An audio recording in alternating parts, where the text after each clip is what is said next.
my name is Tyson Moulton, and today we're going to look at our new progressive care unit. This is an innovative space that we're really excited to show off. So as we walk through the space, you'll see a few key features. The first that you'll see is private rooms for every individual patient. They offer better privacy as well as a dedicated family area. Also, we're incorporating a decentralized nursing model in this unit that allows the nurses to be closer to the patients that they're taking care of while they're doing their documentation work or other things.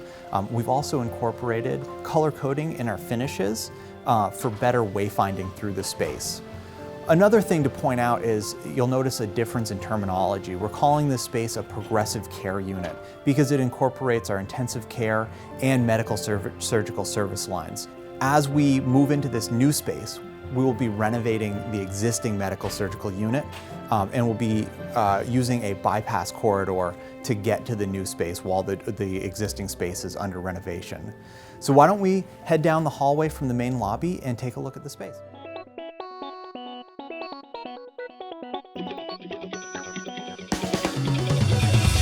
So this is our temporary corridor, how the progressive care unit will be accessed while the existing medical surgical unit is under renovation. This is accessed through the intensive care unit and will be how all patients and visitors get to the new unit.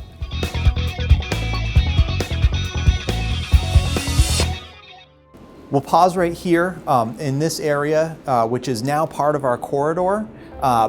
But will eventually be a quiet family lounge. It'll be a comfortable space for family and visitors to congregate, and we'll also have an exterior door to a garden space that family members can enjoy in nice weather.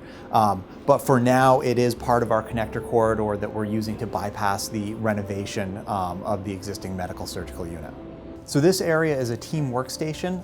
This would provide a workspace for any members of the care management or the care team, like care management or physicians that needed a space to sit and work.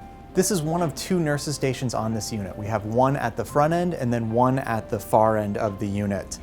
In addition to traditional nurses stations, we also have smaller nurses work areas closer to their patient rooms like this one right here. This allows a space for the nurses to work while still being able to see their patients. Now we're going to take a look at one of our patient rooms. In addition, this room is also an isolation room so that we can talk about those features as well. First off, our rooms are bigger.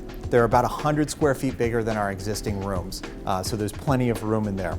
As we come into the room, you'll notice that there is a sink directly inside the door so that there's easy access to hand washing. Also, there's a nursing workstation directly next to the bed so that any documentation can happen while the nurse is interacting with the patient. All of our rooms have brand new televisions with HD service. We also have in the corner over here a cabinet with nursing supplies so that anything that the nurse needs should be in the room so that they can grab it without leaving. Also an area for patient belongings. Each room is equipped with a patient recliner as well as a family zone with a sofa that folds down into a bed and additional seating for families. These rooms also have large windows for good access to natural light. As we move around here into the bathroom, the key features in the bathroom are a European style shower so that there's no threshold as you come through from the patient room into the shower for the best accessibility. You'll also notice that there's a fairly large area in the shower so that any nursing assistance can happen. Also wheelchairs can fit in here and all of that. The other thing about this room that you'll notice is that there is a patient lift, and you can see this track that runs all the way through the bathroom and through the room. And so this is for any lifting assistance that nursing may need with the patients. The other key feature of this room is that it's an isolation room. And what that is this would be a room for anyone who had any airborne infectious needs. So the key features are the room is under negative pressure so that anything that's produced in the room kind of gets pulled out of the room rather than being pushed into the hallway.